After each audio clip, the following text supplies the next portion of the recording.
할렐루야. 이 시간 옆 사람과 인사하겠습니다. 잘 오셨습니다. 다시 한번 하겠습니다. 뒤에도 보시고 앞에도 보시고 잘 오셨습니다. 은혜 받는 귀한 시간 되시기를 바랍니다. 오늘 남전도 연합회 헌신 예배로 드리고 있는데, 우리 특별히 남전도 연합회 모든 성도님들에게 하나님의 은혜와 사랑이 가득 넘치시기를 주님의 이름으로 축복합니다.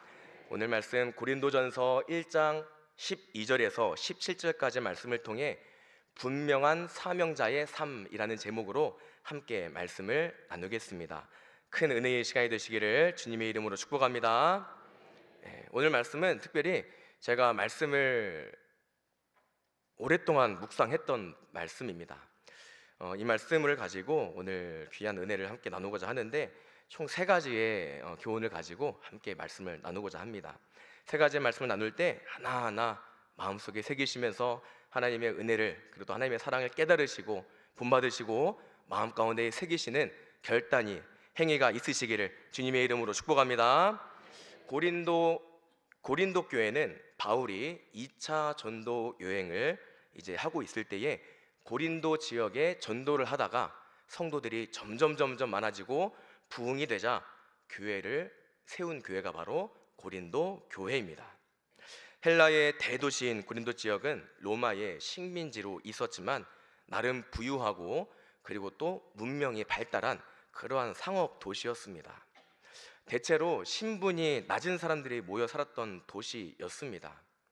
사울이 여기에 복음을 전하러 하나님의 말씀을 가지고 왔다가 이곳에 점점 부흥을 경험하게 되면서 교회를 세우게 된 것입니다.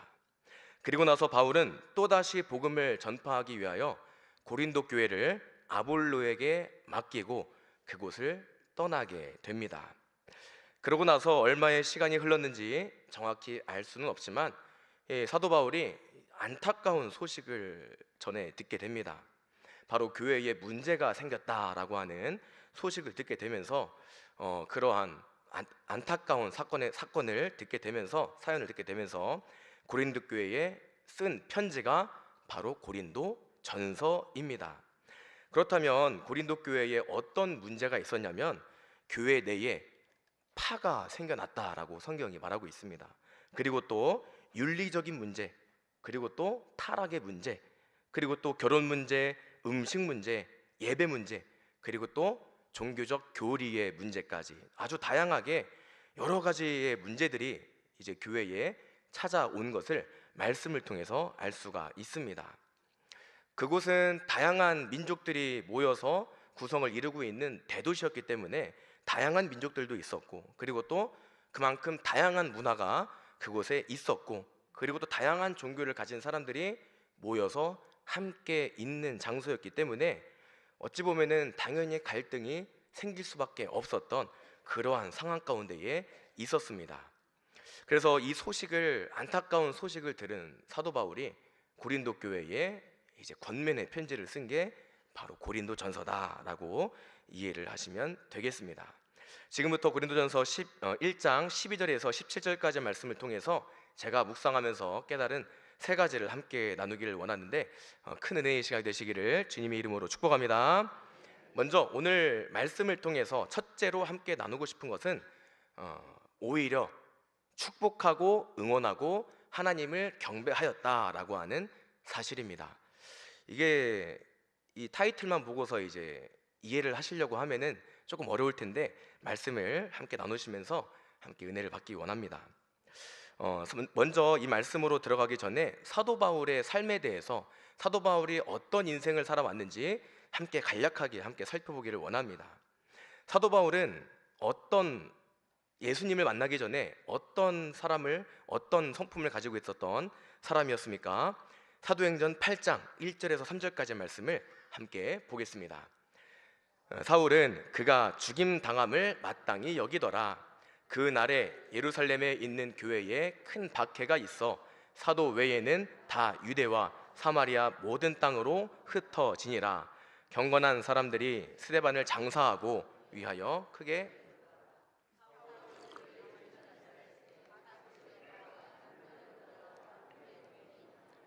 아멘. 위의 내용은 스데반 집사가 순교하는 장면이 기록이 되어 있습니다. 스데반 집사가 하나님의 말씀을 전하다가 돌에 맞아 지금 순교한 직후입니다. 스데반 집사가 지금 죽임을 당한 상황입니다. 그런데 사도 바울은 지금 이 죽임을 당한 스데반의 죽음을 당연하게 여겼다라고 성경이 지금 기록을 하고 있는 거예요. 또 그것뿐만이 아니라 그리스도인, 하나님의 말씀을 쫓는 사람들을 진멸하기 위해서 움직였다라고 성경이 기록이 되어 있습니다. 사도 바울은 그리스도인을 박해하는 일에 얼마나 열심히 했는지 모르겠습니다. 완전히 뼛속까지 유대인이었기 때문에 이 사도 바울은 완전히 그리스도인들을 너무너무 싫어했습니다. 이 사도 바울에 대해서 출신 성분으로는 어떤 지역에서 어떤 교육을 받고 어떤 삶을 살았냐면 길리기아 다소라고 하는 장소에서 태어났는데 이 동네는 어떤 동네냐면 완전히 학문의 도시라고 볼 수가 있습니다. 수많은 철학자들이 모여서 이제 그렇게 공부하고 논쟁하고 이제 그러한 학업이 발달된 도시, 수사학과 변증술과 철학이 발달된 그러한 도시였음을 알 수가 있습니다. 여기까지만 봐도 대도시에서 태어났다라고 하는 그러한 정보만 보아도 이 사도 바울이 얼마나 공부를 많이 했는지, 어떠한 삶을 살았는지 조금 짐작이 될 수 있겠는데, 이것뿐만이 아닙니다. 사도 바울은 가말리엘 문화에서 엄격한 교육을 받은 것으로 알려져 있습니다. 가말리엘은 사람의 이름입니다.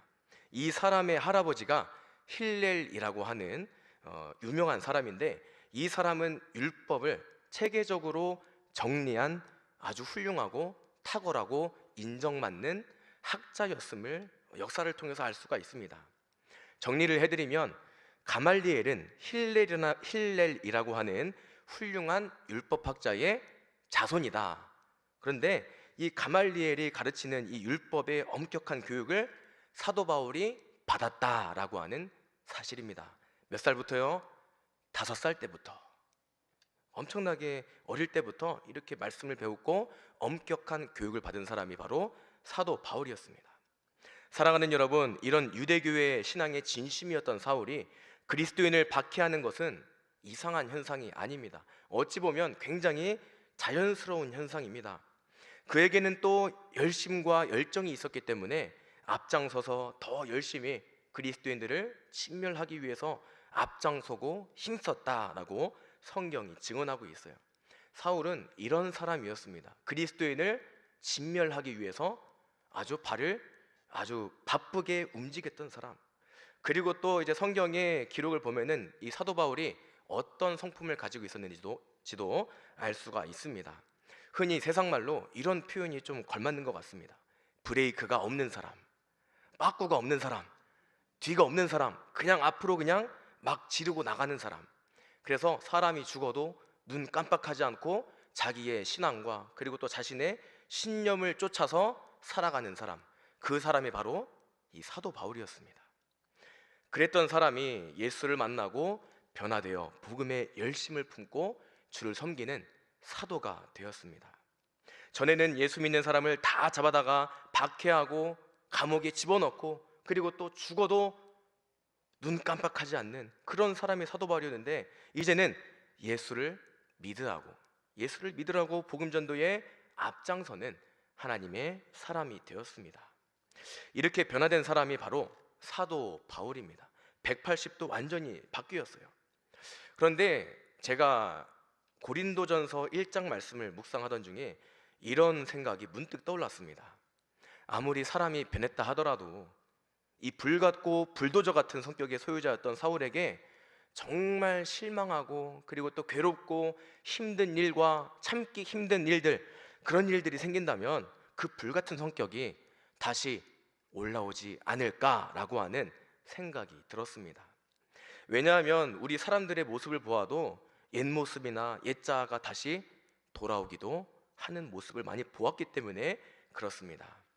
이제는 변화되어서 옛사람을 다 버리고 세상에서 살아가는 그런 모습을 버리고 그리스도 안에서, 교회 안에서 하나님 말씀만 바라보며 살아가길 원한다고 결단하고 그렇게 날마다 기도해도 속상하고 시련당하고 그리고 또 좌절하고 뭔가 힘들고 괴로운 일이 생겼을 때 우리는 다시 옛사람으로 돌아가는 경우가 종종 있는 것을 볼 수가 있습니다. 그래서 저는 이 사도 바울도 그렇지 않았을까, 다시 그러한 불같은 성격으로 돌아갈 수 있지 않았을까라고 하는 생각이 들었습니다.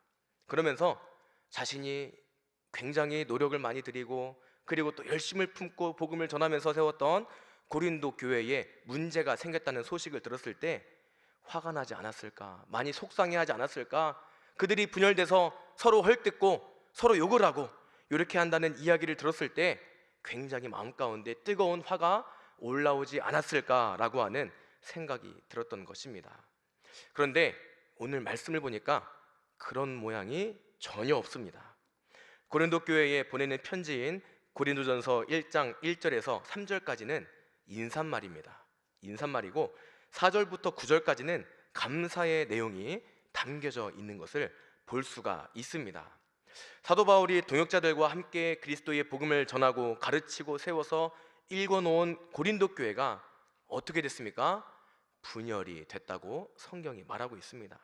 사람들의 짧은 생각과 그리고 또 고집 때문에 성도들의 입맛대로 나는 바울파, 나는 아볼로파, 나는 게바파 이러면서 파를 나누고 있는데 이게 어떻게 좋아 보이겠습니까?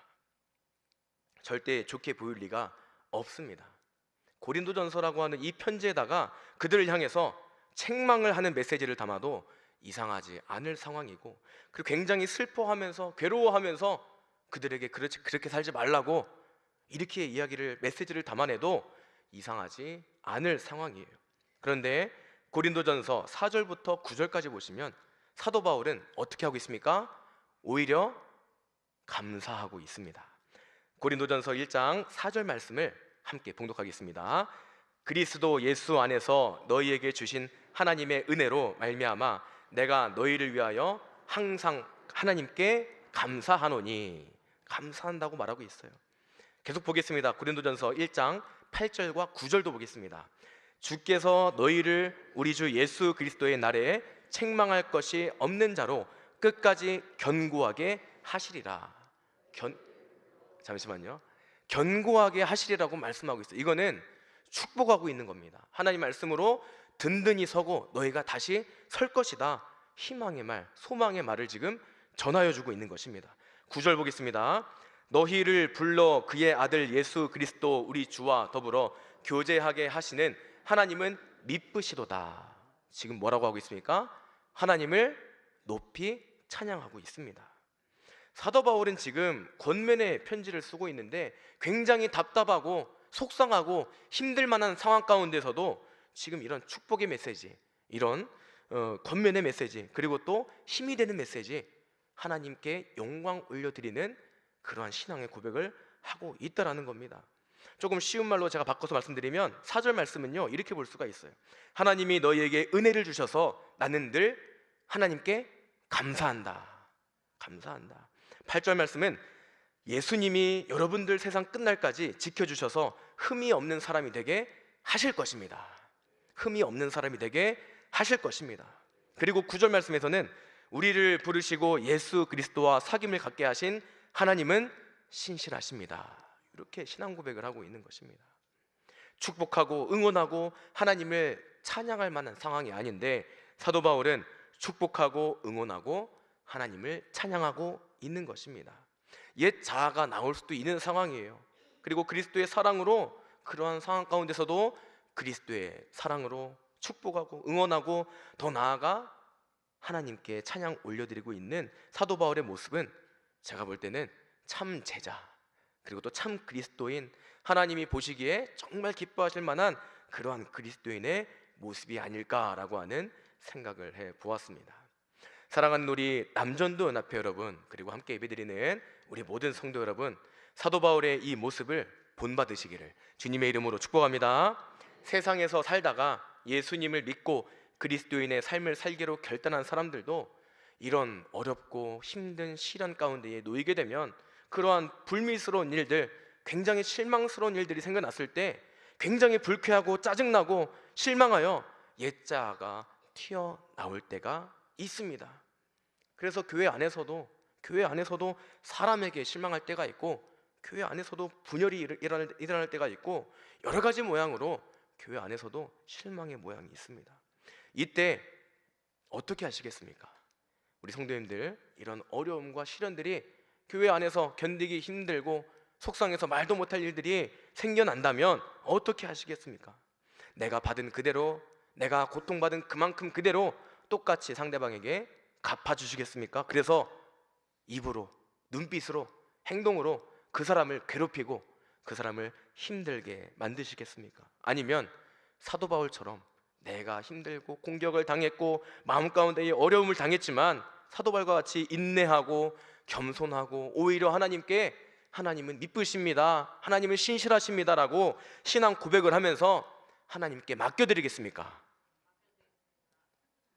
고맙습니다. 하나님께 맡겨드리고 이 사도 바울과 같이 하나님을 바라보시고 전능하심을 믿으셔서 하나님께 맡겨드리는 저와 여러분들이 다 되시기를 주님의 이름으로 축복합니다. 사람의 생각으로는 하나님의 일하시는 것을 이해할 수가 없습니다. 그렇기 때문에 하나님께 맡겨드리고 하나님께 일하시는 것을 우리가 온전히 이해하기보다는 온전히 믿으며 기도로 신뢰하며 하나님의 뜻을 알기 위해서 물으며 이렇게 나아가는 기도의 모습이 우리의 삶에 있어야 되는 줄 믿으시기를 바랍니다.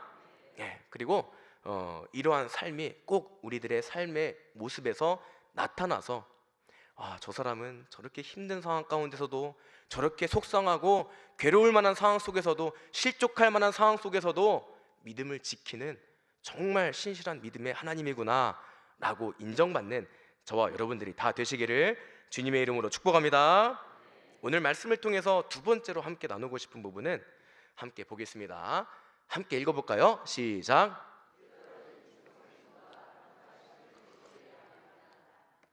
그렇습니다. 삐뚤어진 충성심과 편파심을 주의해야 됩니다. 이제 오늘 본문 말씀 속으로 좀 들어가서 함께 말씀을 나누려고 합니다. 고린도 교회가 지금 앓고 있는 문제, 고린도전서 1장에 기록이 되어 있는 가장 큰 문제는 바로 분열입니다. 12절 말씀을 제가 읽어드리겠습니다. 내가 이것을 말하거니와 너희가 각각 이르되 나는 바울에게, 나는 아볼로에게, 나는 게바에게, 나는 그리스도에게 속한 자라 한다는 것이니. 아멘. 지금 고린도 교회 안에는 분열의 모양이 있습니다. 그 분열의 이유가 지금 이름들이 나타나고 있는데, 지도자들에 대한 잘못된 충성심으로 인한 문제입니다. 분열입니다. 이들은 예수님을 섬기는 공동체 안에 있습니다. 이들의 공통점은 예수님을 믿는다라고 하는 것입니다. 그런데 다 같이 예수님을 믿는다라고 이야기를 하고 그곳에 모여서 예배를 드리는데 지금 파가 나누어져 있습니다. 자신의 취향에 따라서, 성향에 따라서, 내 입맛에 따라서 지도자들을 저울질하고 있고, 그리고 또 내 마음에 맞는 사람을 선택해서, 내 상황에 맞는 사람을 선택해서 추종하고 있는 모양이 지금 고린도전서에 기록이 되어 있는 것입니다. 그 내용을 제가 조금 더 구체적으로 말씀을 살펴보기를 원합니다. 총 성경에는 4종류의 파가 성경에 기록이 되어 있는데, 첫 번째 종류는 바울파입니다. 바울파. 고린도 교회를 세운 일대 담임 목사님이라고 이해를 하시면 되겠습니다. 이 사람들은 바울에게서 직접 복음을 전해 들은 사람, 또는 바울에게 직접 양육을 받은 사람들입니다. 그렇기 때문에 나는 교회를 세우고 교회를 이끌어 나갔던 최초의 목회자 바울 선생님의 뒤를 따르는 바울파라고 이야기를 하는 사람들이라고 볼 수가 있는 것입니다.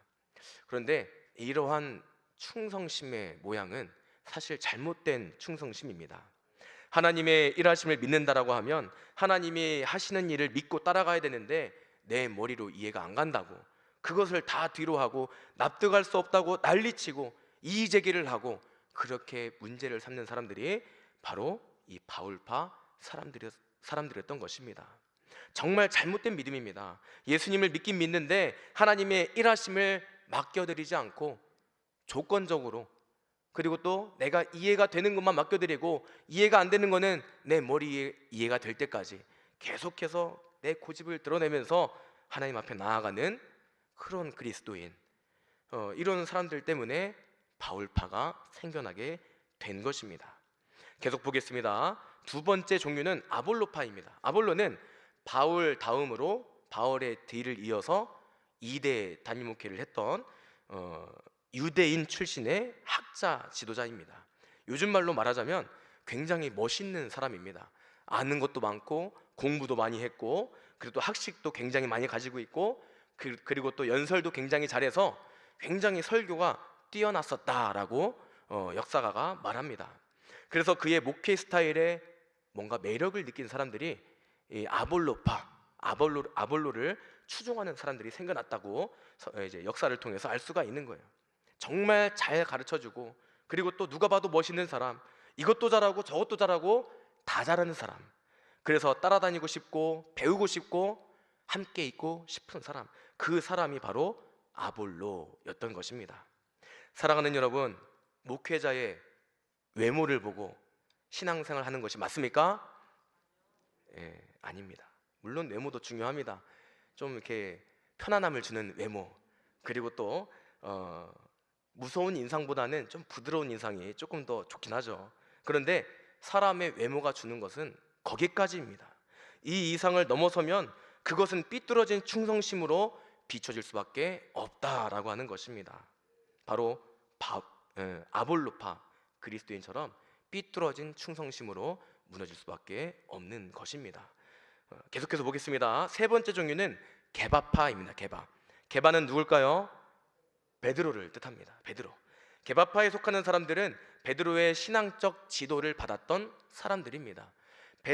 게바를 쫓았던 사람들은 왜 이 사람을 쫓았냐면 베드로가 예수님을 직접 쫓아다니면서 기적도 보았고 그리고 또 말씀도 배웠고 그리고 또 하나님의 일하심도 눈으로 보았고 그랬기 때문에 완전 1세대 제자였기 때문에 이 1세대 제자의 가르침을 받기 원하는 사람들이 있었던 것입니다. 이게 바로 게바파 사람들이었어요. 그리고 마지막으로 네 번째 종류는 그리스도파라고 성경이 기록하고 있습니다. 이 사람들은 예수 그리스도의 가르침의 말씀을 직접 받은 사람들, 들은 사람들, 그러한 사람들이 바로 모여서 형성이 된 것이 그리스도파. 이렇게 네 종류에 대해서 지금 이제 성경에 기록이 되어 있는데 가만 말씀을 보다 보니까 이 네 종류뿐이었겠습니까?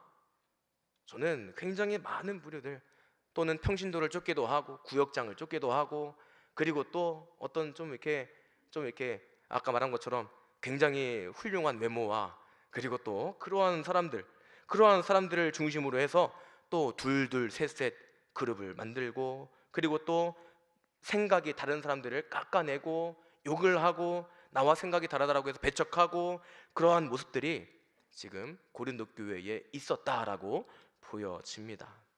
저는 이 부분의 말씀을 묵상하면서 교회의 이런 모양이 오늘 우리들의 교회에도 고스란히 드리워지고 있는 게 아닌가라고 하는 생각을 함께 해보았습니다.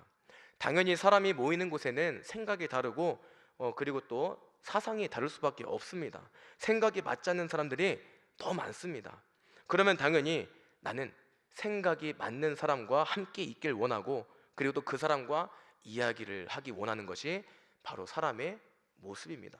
말이 잘 안 통하는 사람하고는 좀 같이 있기 힘들어요. 나랑 성향이 맞지 않는 사람하고는 뭔가 같이 하기 굉장히 힘들어요. 그래서 예수님의 이름으로 모인 공동체이지만 많은 교회들을 보면 거의 이런 문제점을 가지고 있습니다.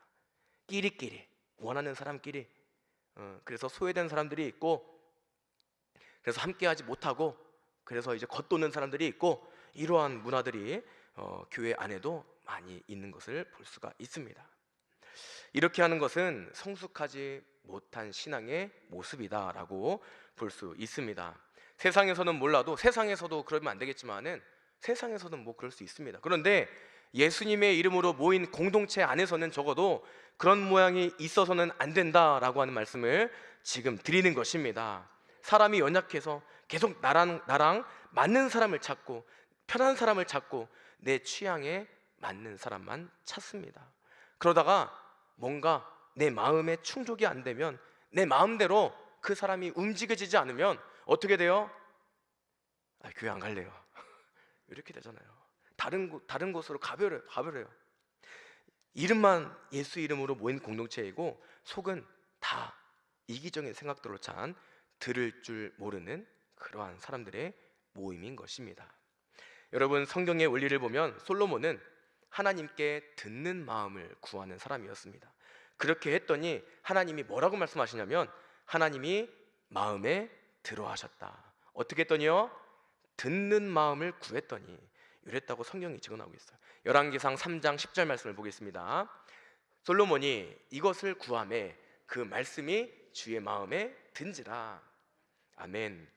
하나님의 마음은 사람들에게 내가 하고 싶은 말 다 하고 쏟아내고 싶은 대로 다 쏟아내는 그런 사람에게 있는 게 아니라 듣고자 하는 자에게, 상대방의 이야기를 듣고자 하는 자에게 하나님의 마음이 있으신 줄을 믿으시기를 바랍니다. 그래서 그런지 제가 어딘가 이렇게 지나가다가 교회에 붙어있는 글귀를 봤는데 참 마음속에 잊혀지지 않는 글귀가 됐어요. 그게 뭐냐면 지혜는 들음에서 나오고, 지혜는 들음에서 나오고 실수는 말함에서 나온다. 이렇게 써져 있는 것을 본 적이 있습니다. 사랑하는 남전도연합회 여러분, 그리고 또 함께 예배드리는 모든 성도 여러분, 이런 지혜가 여러분들에게 있으시기를 주님의 이름으로 축복합니다. 이 모양 저 모양으로 생각이 갈라지고 이파 저파로 분열이 되려고 할 때 고린도 교회를 꼭 생각하세요. 교회의 초기 모양 때도 이런 문제점들이 있었습니다. 그래서 편지를 쓴 게 고린도전서예요. 그래서 이 고린도전서를 기억하시면서 하나님께 이렇게 기도했으면 좋겠습니다. 하나님, 듣는 마음을 더하여 주시옵소서. 인정하는 마음을 더하여 주시옵소서. 낮아지고 겸손한 자의 삶을 살도록 도와주시옵소서. 이렇게 꼭 기도하시기 바랍니다. 꼭 기도하세요. 삐뚤어진 충성심이 아니라, 잘못된 편파가 아니라 오직 그리스도로 하나 되기 위하여 낮아지고 겸손해지시기를 주님의 이름으로 축복합니다. 마지막 세 번째입니다. 마지막 세 번째는 바울은 자신의 분명한 사명을 아는 사람이었습니다. 사도 바울은 이러한 분열의 문제점을 놓고 침착하게 고린도 교회 교인들에게 뭔가 지금 상냥하게 가르쳐 주는 것 같은 느낌을 제가 받았습니다. 본문 말씀 13절입니다. 그리스도께서 어찌 나뉘었느냐? 바울이 너희를 위하여 십자가에 못 박혔으며 바울의 이름으로 너희가 세례를 받았느냐? 지금 역설적으로 지금 그들에게 가르침, 처음의 가르침을 이제 생각이 나게끔 지금 유도를 하고 있는 질문입니다. 사도 바울은 지금 고린도 교회의 교인들을 향하여 삐뚤어진 충성심을 바로 잡아주기 위하여 정확히 지적을 하고 있고, 그리고 또 다시 가르침을 주고 있는 것입니다. 이어지는 말씀들을 보면 바울은 자신이 세례를 베풀었던 사람들의 이름을 정확하게 언급을 하고 있습니다. 나는 이 사람들 이외에는 세례를 베푼 적이 없다라고 이야기를 하면서 나는 그렇게 많은 사람들한테 세례를 베푼 적이 없다, 바울의 파당을 먼저 이제 지적을 하고 있는 것입니다. 그러면서 17절에서 아주 중요한 말씀을 하고 있는데, 이 부분이 제가 오늘 세 번째로 함께 나누고 싶은 너무너무 중요한 말씀입니다. 17절 말씀을 함께 봉독해 보겠습니다. 시작. 그리스도께서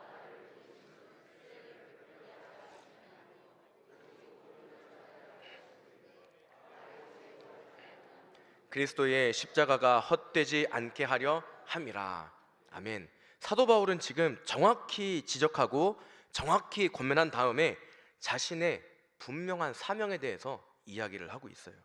자신의 사명은 세례를 베푸는 것이 아니라 오직 복음을 전하는 것임을 지금 그들에게 분명하게 이야기를 하고 있습니다.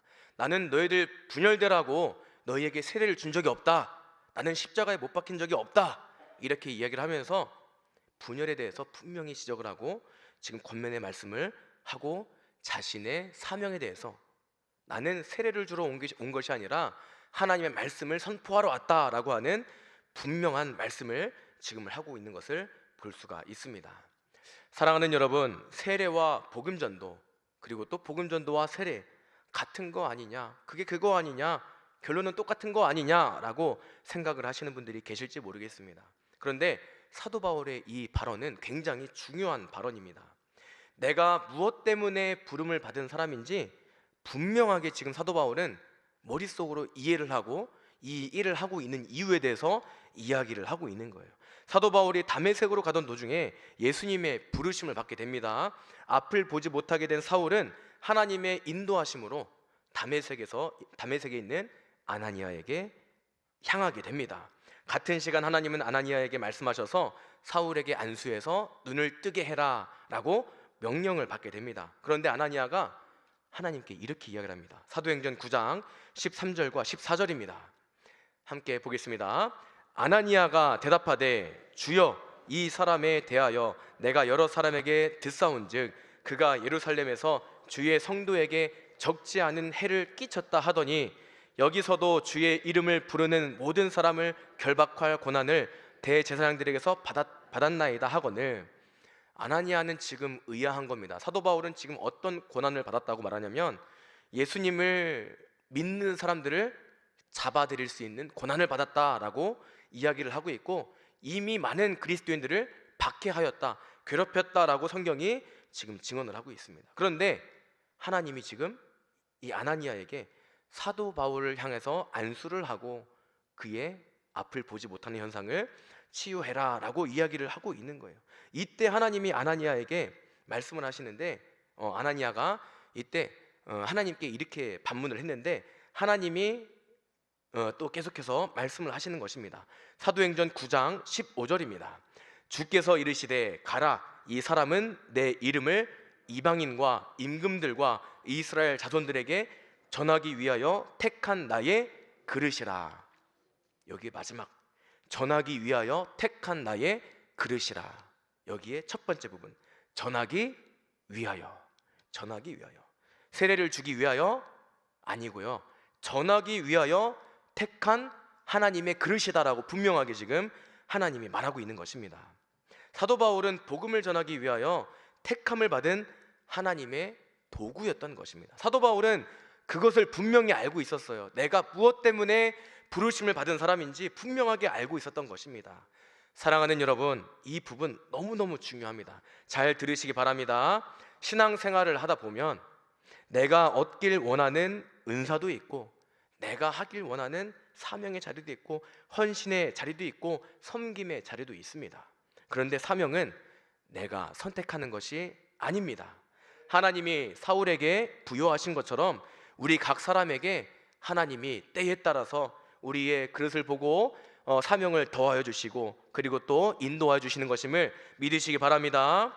사도 바울을 전도자로 부르신 것처럼 하나님은 하나님의 방법으로 그 사람의 필요한 자리로 인도하여 주십니다. 그 자리가 어쩌면 내가 원하지 않는 자리일 수도 있겠습니다. 그리고 또 조금 불편한 자리일 수도 있겠습니다.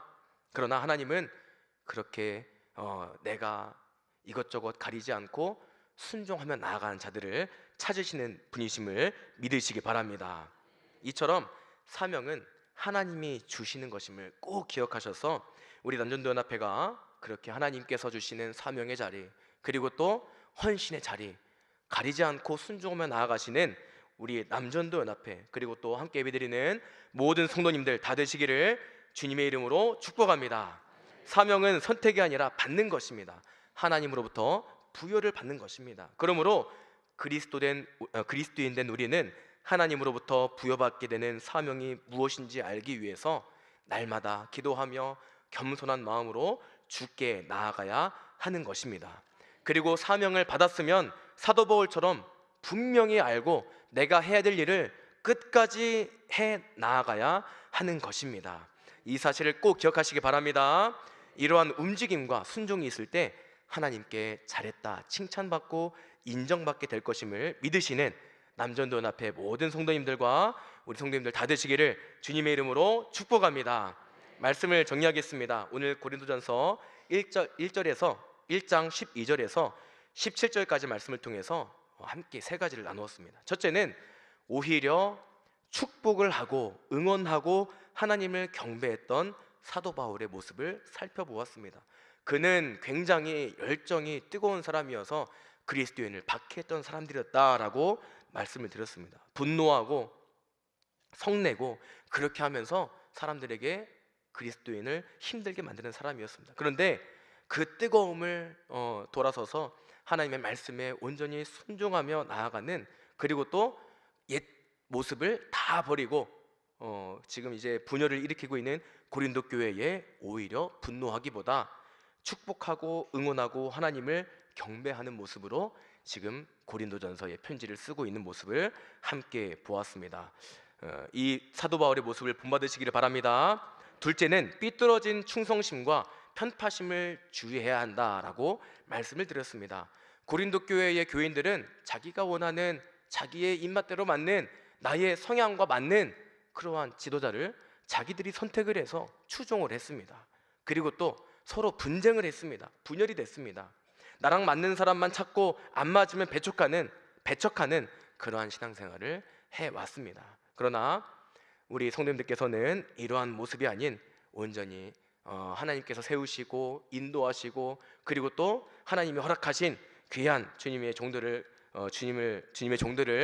지극히 섬기며 순종하며 나아가시는 우리 귀한 모든 성도님들 다 되시기를 바랍니다. 셋째는 사도 바울은 자신의 분명한 사명을 아는 사람이었다라고 함께 말씀을 나누었습니다. 하나님은 우리 각자에게 사명을 주시는데 내가 원하는 사명을 하나님이 주시지 않을 때도 있습니다. 하나님은 하나님이 필요한 사람에게 그에 걸맞는, 하나님이 필요한 사람을 부르십니다.